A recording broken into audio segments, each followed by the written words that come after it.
The following podcast is a W2M Network original production. Visit W2Mnet.com for all of our other great podcasts, plus news, reviews, articles, and opinions from the worlds of wrestling, video games, football, and entertainment. For close to a century, women have more than held their own in the male-dominated industry of sports entertainment. There's your winner, Mae Young. Mat Mavens like Mae Young helped shatter the proverbial glass ceiling, inspiring generations who would blaze a path. It's a blaze for sure! Taking their preternatural skills to unprecedented heights. All or nothing of the moonsault! Leading to a revolution in the women's division. What a sight! A ground-breaking moment! The celebration of a new era in WWE! The greatest era of women's wrestling of all time! Now, for the first time in history, 32 women from all over the globe take their rightful place in the spotlight, celebrating the legacies of those who have paved the way, while showcasing their modern-day virtuosity.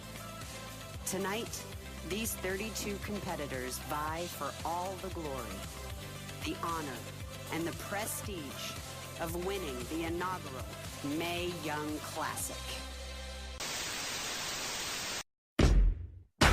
WU2M proudly presents to you the Mae Young Classic.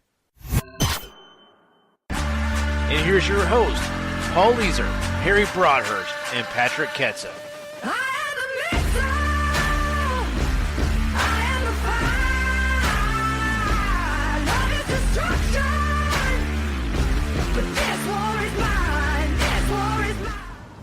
Hello, everyone, and welcome to Wrestling Unwrapped to the Max's first episode of the Mae Young coverage. I'm your host, Paul Leazar. With me is Harry Broadhurst. Good evening, everyone. And Mr. Patrick Ketza. How the hell did I get 5 wrong? I do believe the official word that we're looking for here would be a nunna boo-boo. You're not wrong. But you know, you he wasn't right. I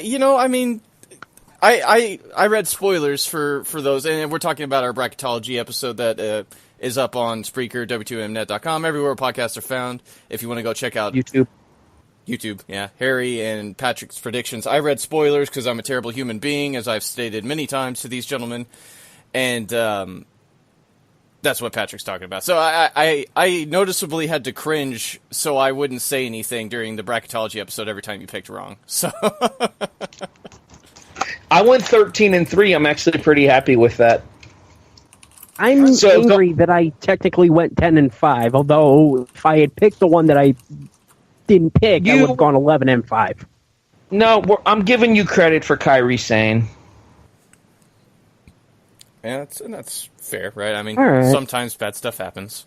But that being said, going into our round 2 predictions, which will be available at the end of the second episode here of the coverage of the first 4 episodes. We're going to put episodes 1 and 2 into this episode, and then episodes 3 and 4 of the Mae Young Classic into the second one we're recording today.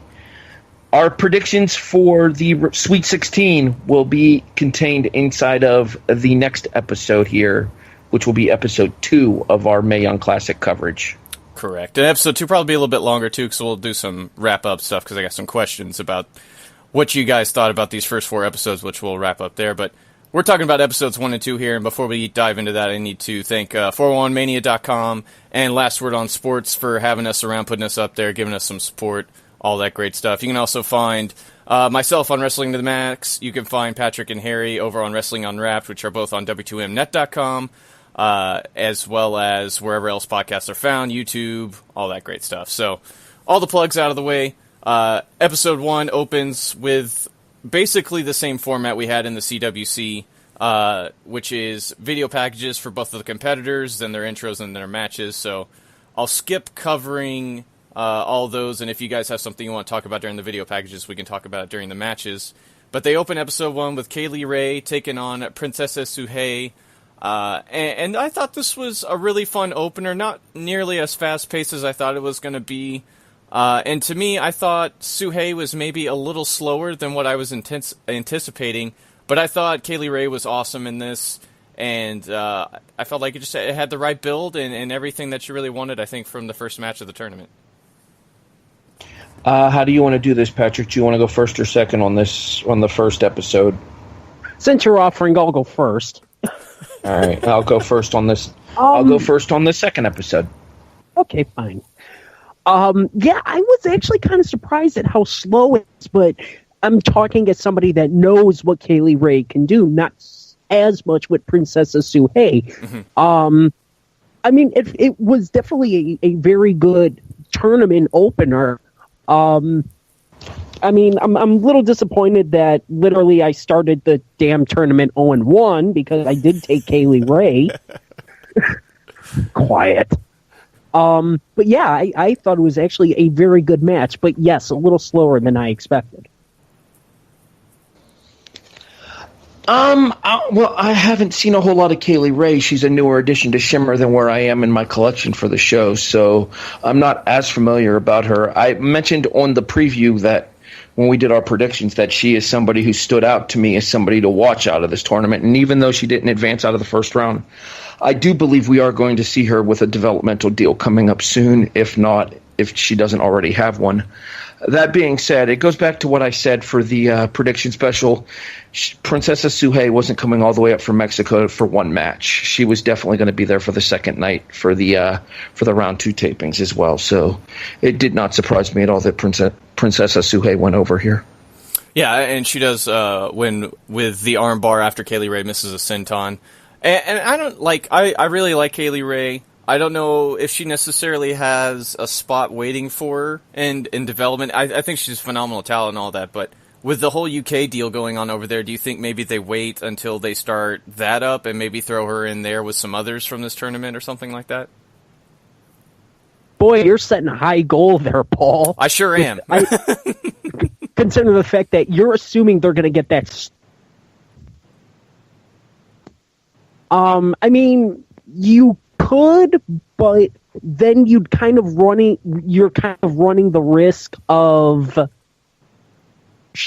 being a very small amount of wrestlers, like smaller than even the NXT women's division right now, because you would pretty much just be looking at, like, going on that Aisha Raymond, Toni Storm, and Kaylee Ray for the most part. Yeah, and so Piper you're going to have to be careful. Piper, maybe. Straight up not happening. There's no way. They're not going to do a women's division on the UK show because there's not going to be a UK show at this rate. Just a thought I had. They keep saying it's going to happen, so until it's officially put to bed, I'll keep bringing it up. So moving on from our first match here, the second one on episode 1 here features Vanessa Bourne taking on Serena Deeb. This is also the first match that they have Kennedy Brink, now known as Jessica Carr, the first full-time female referee, according to what all the announcers say, even though people say that there was female referees back in the day. All that good stuff. Serena gets the win here with the spear. I thought Vanessa looked good in this. I was real happy to see Serena get the win, and mostly, I should say, going forward, in these matches where you have a lot of the NXT essentially built from the ground up folks, I'm really watching them more than the other ones, just because whenever you're watching the Cruiserweight Classic in these first round matches, it's, you know who's going to win those for the most part. It's a little bit harder in this one, but I think whenever you have them up against the underdog person here, watching them and seeing what they can do, just it makes it more entertaining for me personally, and I don't know. I thought she looked good. I mean, or Harry, do you want to take the second match? Guess okay. Apparently not. You know, I said that Serena D was kind of going to be the Brian Kendrick of this tournament, and that's kind of holding true as the person looking for, you know, one more run in the WWE. I thought Serena looked great. You know, Vanessa Bourne, not that bad, but it's kind of one of those things where it's going to be a wait and see. She could have one hell of a bright future, but probably not this year. Right. Deeb, I thought looked great for being out of the ring for, I believe, at least a year, if not closer to 2 years. Also, she looks really weird with the long hair. And certain other changes that I'm not going to bring up. But yeah, I was happy with this. Speak for yourself on the long hair thing. For those of us who watched early Shimmer, the long hair look is how we remember Serena. It's very true. Okay, but it still looks weird to me because I'm so used to her having short hair in her Shimmer return whenever you get to there 6 years from now, Harry. I'm actually to Serena's Shimmer return, thank you very much. I'm in the mid-30s on my watching. Anyway, to this particular match here, what I was going to say is I think they eventually have something in Vanessa Bourne, but as Patrick said, I don't think she's ready yet. Serena was the obvious choice for this matchup, and working with people like Serena. I got Melissa Joan Hart on the brain tonight, I guess. I don't know. Anyway, working with people like Serena is going to do nothing but work favorably for Vanessa Bourne in her future as well, because Serena is somebody who's been around the business for a long time and can pass on that wealth of knowledge to somebody like Vanessa Bourne. That being said, yeah, the Brian Kendrick story here for Serena Deeb, and there wasn't any chance to me she was going out in the first round. I started 2-0. Yeah, I didn't think Serena was really going to lose here either, but we'll get to that later. Next, your predictions don't matter. Your predictions don't matter, Paul, you spoiler looker.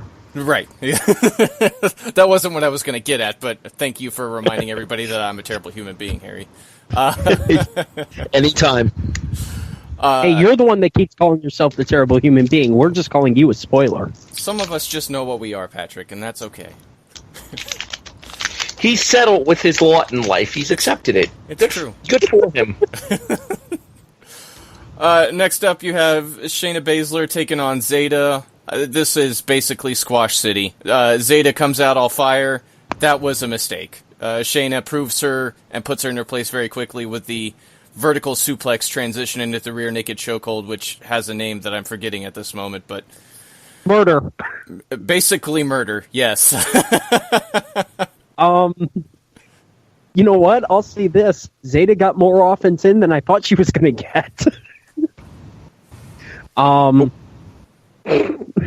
Yeah, it's pretty clear that Shayna's going into this one as a super heavy favorite. As a matter of fact, I think they even mentioned that she was one of the top 3 picks for the tournament. I'd love to know who the hell the third one is, because I think most people had... Well, I had Kyrie, and I think a lot of people had Shayna. Who the hell was number 3? Mercedes? Possibly. But in any case, poor Zeta. Loved her outfit, and she did get some very good-looking offense in, what little offense she did get in. So I think she'll be someone definitely to look forward to seeing it's another case of in the future. Mm-hmm. But yeah, there was no doubt who the hell was winning this one. Okay, A, Zeta looked very cute in her outfit. B, the transition is called the Karafuda driver. Thank you. Bless you. C, Gadzun hype. C, yeah, not really a surprise here. Kind of exactly what we thought it would be. Maybe little bits and pieces to Zeta here and there, but realistically speaking, this was to set the bar really high for Shayna Baszler, who I believe the final match time was something like 2 minutes and 19 seconds. Give or take. Yeah, give or take. Yeah, something like that. I like Zeta a lot. She's very personal in her video package, and she's dual language in both she speaks English and China, which I know WWE loves that sort of stuff. So if Zeta can manage to get over, she could have a long, long future ahead of her with this company for sure. She speaks China? Or Chinese, sorry. Tired. And then I just thought it was funny, that's all. I'm just busting your stones, Paul. That's fine. And it's main event time, because before the match even started, thank you, JR, for throwing out a Chikara reference. That was wonderful. Thank you. That shocked the hell out of me. Yeah. I just looked at it and went, I beg your pardon? I was from ballet to Chikara Grand Champion. I was marking out on my seat, and the match hadn't even started yet. Right there with you, Paul. We're, of course, talking about Abby Lath, formerly known as Princess Kimberly, against Jazzy Gabbert, who is better known as the alpha female out there for folks following the indie scene and stuff like that. I love this match. They told a great story of basically both of them just coming out there and hitting the bejesus out of each other and screaming at each other and trying to get the best out of one another. And it worked perfectly just because Abby's terrific at selling, and Jazzy might as well be a walking, breathing Terminator at this point. She just give her a contract. Just do it. Yeah, they beat the crap out of each other and was absolutely worthy of one of the main events episode, or I should say for the 4 episodes. Got this one wrong yet again. I was actually surprised that Abby Lath won, but I was happy to be wrong because I thought the two of them had a very, very good match. Rumors that I'm hearing is that the actual episode, they turned down the reaction because apparently Gabbert got an unreal crowd reaction that they actually had to turn it down. Otherwise, it would have just drowned everything out.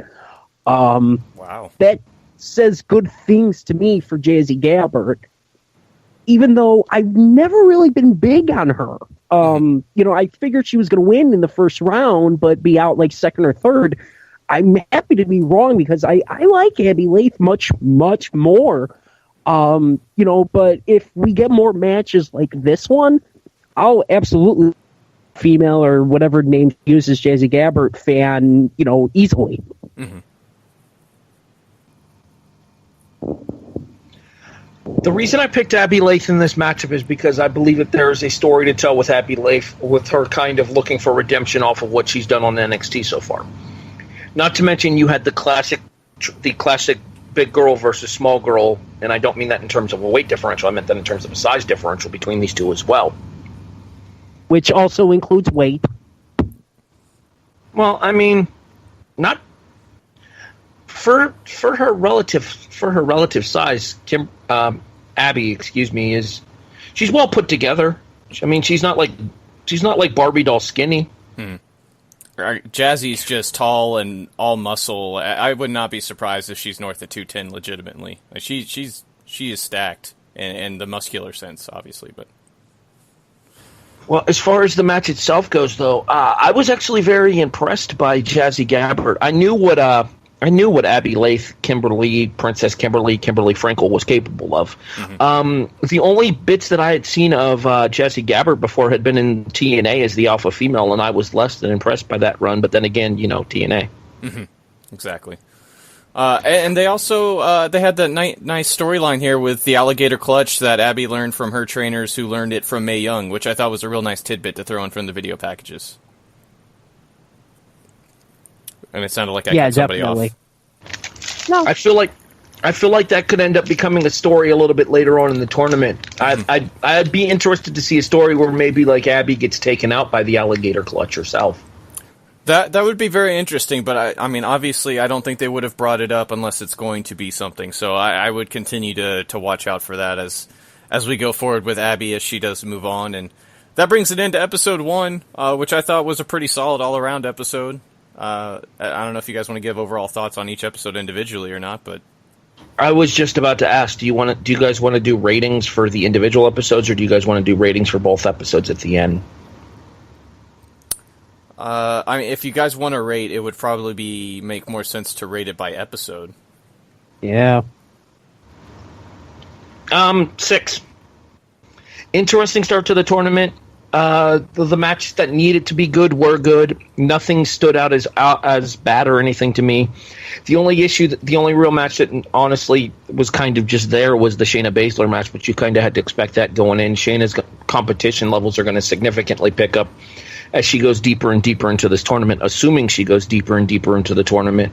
So, yeah, I'm going to give it a 6. I'll agree on that. Nothing that was nothing super lackluster, thing that really supremely blew you away. The main event far and away being the best match, I think, of the four, and a good start to the tournament. But it'll be interesting to see how things go moving forward. I think a 6 sounds about right, and I agree. I think this was a really great start to the tournament. I thought the opener got you going pretty good. The main event delivered. They're developing Shayna obviously into a mass murderer, which is what she should be and what she is legitimately, and you get the nice story with Serena in this one as well. So I'm pretty sure she's not a legitimate mass murderer. I would beg to differ. I'm with Paul on this one. If I would not be at all surprised to learn that she had mass murdered. Her MMA record says differently.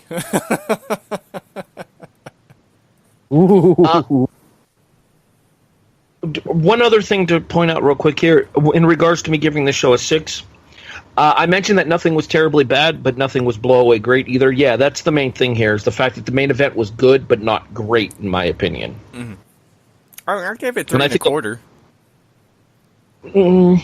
Yeah, I'd probably have it around 3-ish as well. The thing is it's really too short to really hit that next upper echelon. It's true. There's only 15-minute time limits for these first-round matches.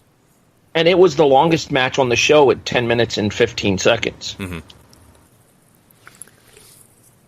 Absolutely, yeah. So I think, the time limit thing is something to keep in mind, and admittedly, I think they're trying, seeing as this is a test with binge watching, because they did release all 4 of these episodes on Monday, in case you've been living under a rock or haven't heard anything about this. So I think what they try to do is not only keep it, I guess, to a direct point, because they don't waste any time on these episodes at all. It's very quick and moving through, but it plays well really binge watching it too, because I did that with the first 2, and I made it almost through the 3rd before I kept on going, so I thought it worked well from that vantage point as well. Episode 2, though, however, opens up with Xia Li taking on Mercedes Martinez, and realistically, we all knew what this was going to be, and Xia comes out with some nice kicks and stuff like that, but she's facing Mercedes Martinez, and Mercedes basically toys with her throughout the entire match before gracefully ending her with a Dragon Sleeper. I'm gonna have to disagree with you there. Not that there was really. Hey! Wait! Hey, hang on. I go first in the second episode. Hush you. Oh, I thought you meant a second episode of the podcast. Okay. No, I meant second episode of this podcast. All right, we'll get to it. The Hurricane kicks by Xia looked impressive. And while I'm kind of inclined to agree that I think that Mercedes was kind of toying with her, at the same time, I think it was also to give a little bit of shine to the young up-and-comer that's in the Performance Center to make it look like she kind of, sort of, maybe kind of had a chance before Mercedes was like, yeah, no, you're done here. Mm-hmm. Now, Patrick, can I go? Now you can go. Thanks, Mom.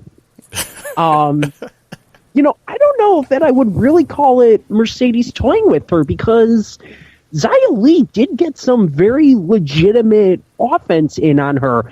I think we actually, I would dare say Lee got more offense in on Mercedes than Zeta did on Shayna, which, now that, if you think about it, of course she did. Lee has one hell of an intro as well, but I worry that it's going to take too long in the future. But, work a little more. I could see Xia Li, working in NXT. I would almost say maybe not on TakeOver, but maybe be a feature in NXT around TakeOver. I could see that. I mean, Xia has been in there for a little while. And I think what the brief little bits that we got to see from her looked very impressive. To me, this was almost an extended squash, because she gets maybe 2 or 3 striking exchanges before Mercedes is just like, that's all from you now. Go to sleep, dear. The one thing that bugged me, though, is that they made a point of mentioning Mercedes' finisher being the Fisherman Buster. Mm-hmm. What is she Fisherwoman. with? Stop. What does she win with? Not the Fisherman Buster. What the hell? Fisherwoman. Shut up. Oh, it's going to be a long string of podcasts with this. I just enjoy annoying him with Fisherwoman Buster. As far as Zia Lee goes, Shut up.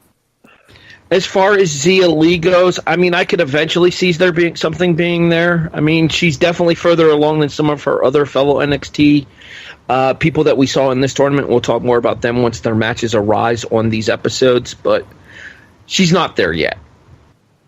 Speaking of Rise, that's our next episode on Wrestling Unwrapped. Chill. Cheap plug. Well, Right here on the W2M network. Bang, bang! Well done, Harry. Moving along, I think we get to what is our first misstep in the tournament. Marty Bell takes on Rachel Evers, and this was just not very good at all. Me. Marty has half of the equation. She is a very good character when it comes to the stuff in between the ropes. She's just not very good, unfortunately. And Rachel is still young in her career, and as much talent as I do think she has, she just can't cover for what Marty's trying to do during all this, and it makes for a very rough 6-7 minutes, whatever this got, before Rachel ends up getting the win with a small package out of nowhere. I'm going to basically sum this up through a very old wrestling axiom. Marty Bell can be carried. Rachel Evers can be carried.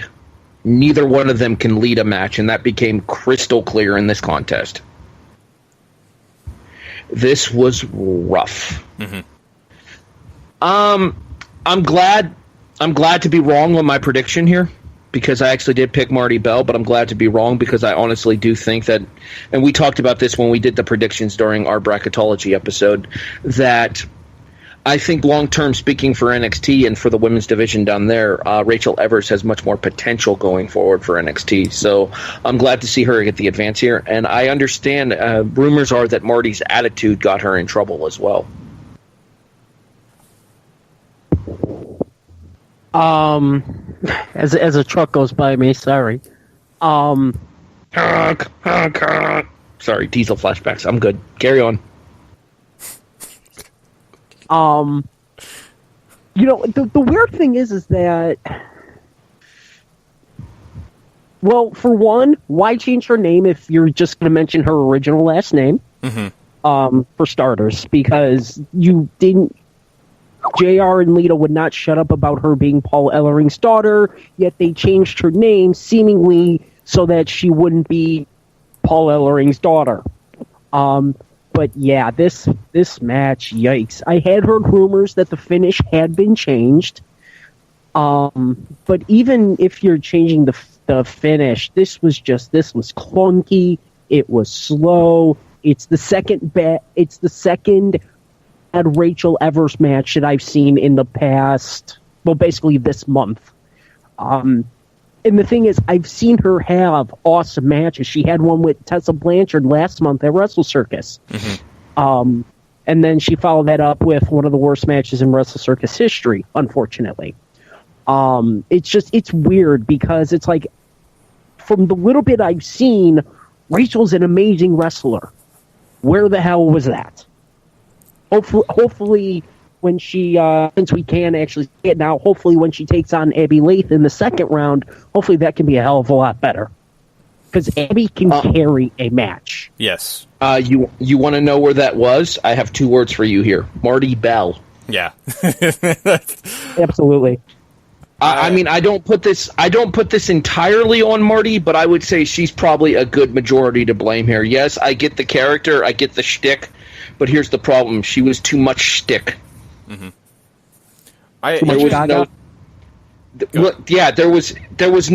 There was no steak to back up all the sizzle. Right.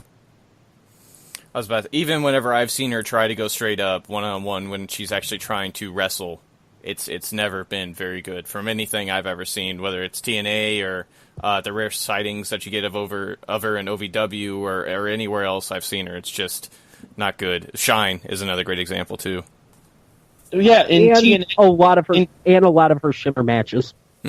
Well, I would say in TNA she was carried by the in-ring abilities of Mia Yim and the personalities of Taryn Terrell. Mm-hmm. Absolutely true. So I guess moving on from all that depressing talk, we move on to Rhea Ripley taking on Miranda Salinas. Salinas, of course, comes from Booker T's wrestling school, and basically just seems like an Alexa Bliss ripoff at this point, essentially. Rhea Ripley, however, I thought was wonderful in this. She ends up winning with a full Nelson Slam, and I could see why people are really high on her. She's pretty great for being so young in the business and all that, and her kicks look great. She's got a lot of energy. I immediately took to her pretty quickly. Well, I think we can kind of discuss what we were discussing over in our Facebook chat while we were putting this together. I am now obsessed with Rhea's theme song. Excuse me. Sorry. Excuse you, Patrick, yeah. Oh, no. That's entirely not true. I stalk Kaylee Ray. I just enjoy Rhea Ripley's theme song. Wow, did you really just admit that? Anyway, back to what I was saying. Everything about Rhea comes off as a star to me. Mm-hmm. And I mean, even from her entrance and the fact that it's, in case you're wondering, it's called Black Knight by a band called All Good Things. But from her entrance to the song that she has, which is a perfect selection for her once you watch the video package and she describes her character, to the way she handles herself inside of the ring. The only thing I took issue with is I don't like the full Nelson Slam as a finish. I never have. I don't feel like it's a strong enough finishing move. But everything else besides that for me, Rhea came off as the total package here, and I'm really looking forward to her next round contest. As far as Miranda... just real quick, as far as Miranda Salinas goes, she held her own. I mean, part of me is still disappointed to think what could have been with Nixon Newell here. Yeah. But at the same time, you can't hold that against Miranda. Miranda more than held her own in this match. Rhea Ripley can't be the total package. She's actually talented.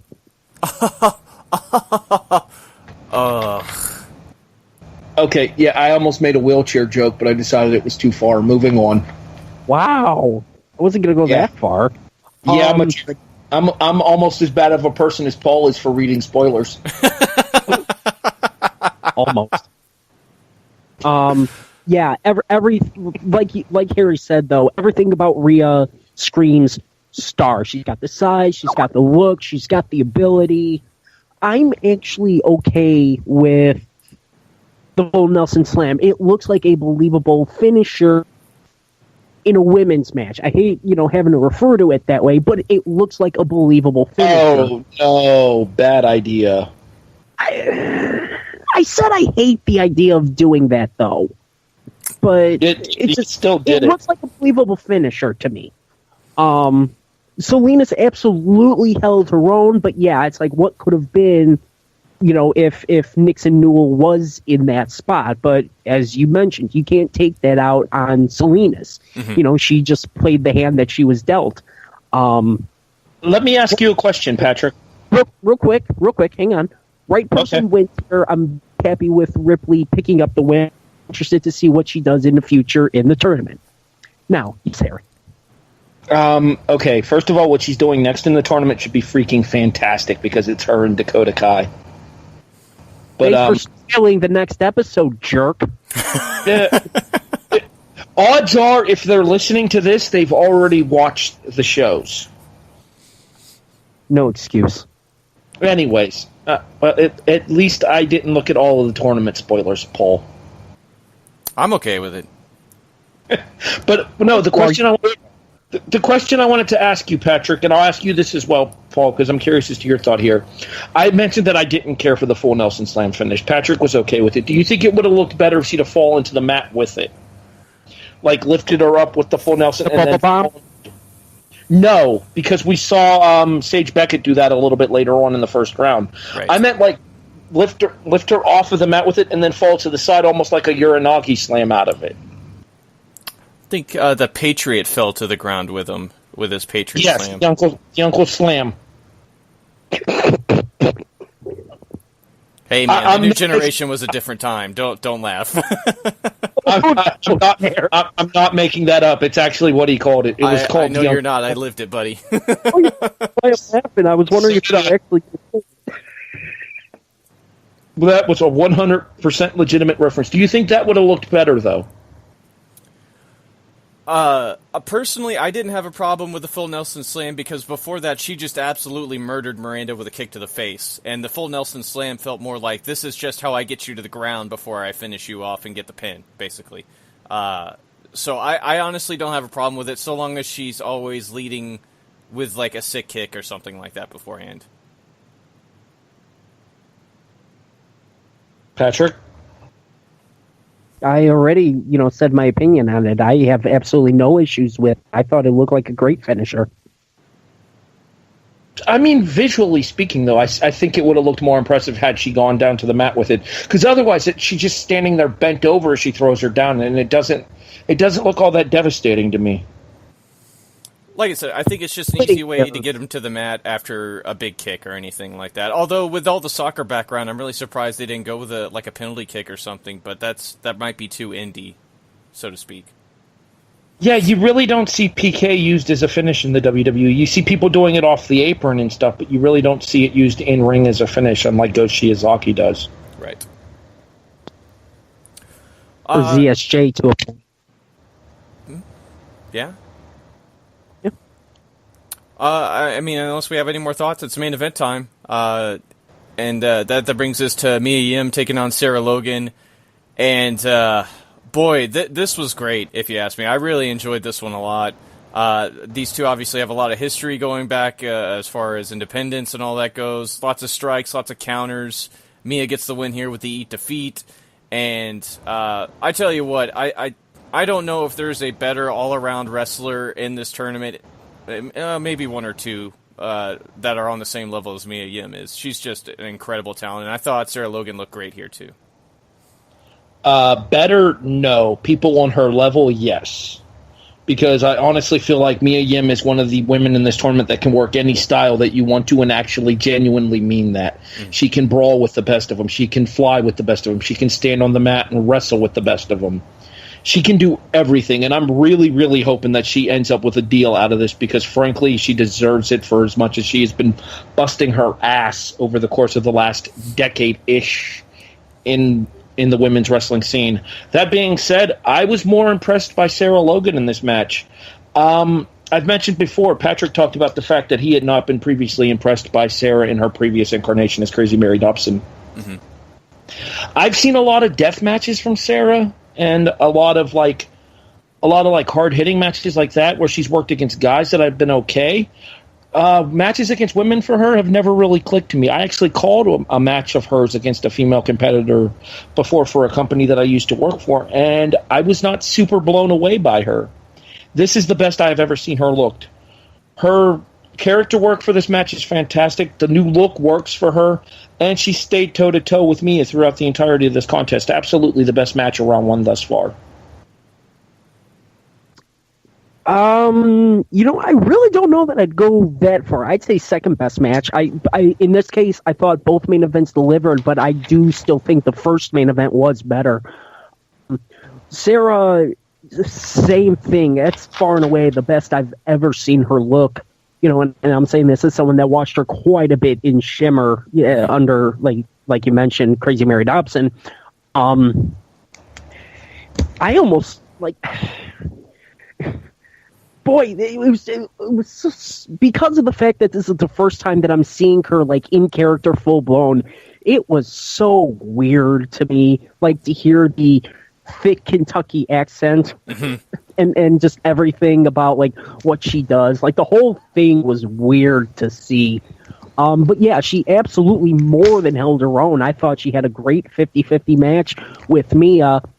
Did anyone else find it weird, though, that they mentioned Gail Kim a lot, despite the fact that, if I'm not mistaken, Gail Kim still works for GFW, right?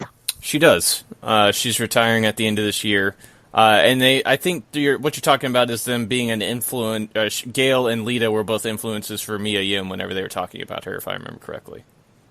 Yeah, but at the same time, I thought they mentioned Gail a couple more times, including when Mia wins via the defeat or Soul Food, if you're a Chuck Taylor fan. Mm-hmm. So, like, that whole thing, I just found that one really, really weird. I'm absolutely glad that Mia won. It's going to be an interesting match in the second round as she'll on Shayna Baszler. So, in that case, ow. But yeah, great start for Mia. For both of them. That's what Shayna's going to have to do. Murder. Don't put it past her. I really wouldn't. Predictions in the next episode, Patrick. Yep, predictions in the next round. No. I mean having to do that. Oh, yeah. So let's go ahead and rate this episode then. Harry, what you want to give it? Patrick goes first this time. I went first in the first one. Oh, well, la-dee-da. Jesus. Yes. Somebody rate this damn thing. Fine, I'll do it then. Five. Time. Sorry. I did think that this was a slightly weaker episode, mostly because while Logan and Mia absolutely was, a fantastic match, but I think you have the first major misstep in the Rachel Evers Marty Bell match, and I do think that was enough to really set it back.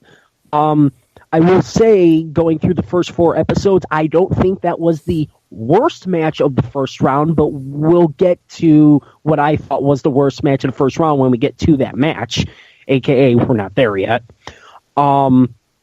I thought everything else was actually very good. I thought Xia Li looked great against Mercedes. Mercedes being her typical self. I thought Ripley versus Salinas was a pretty good match, and the main event more didn't deliver. But I do think the one match was a major setback here, so I'm going with the 5. I'm going to give this show a 6 as well. For as bad as I thought the Evers and Bell match was, I feel like Mia Yim and Sarah Logan was better than Abby Lath and Jazzy Gabbert. So the detraction that I take away from the episode based on the Evers and Bell match, I give the points back to it for the performance put in by Mia and Sarah in the main event. I'm going to give this one a 6 as well. I'm with Patrick on this one. I think a 5 covers it. Great main event. You have what I essentially equated to a squash in Mercedes Martinez and Xia Li.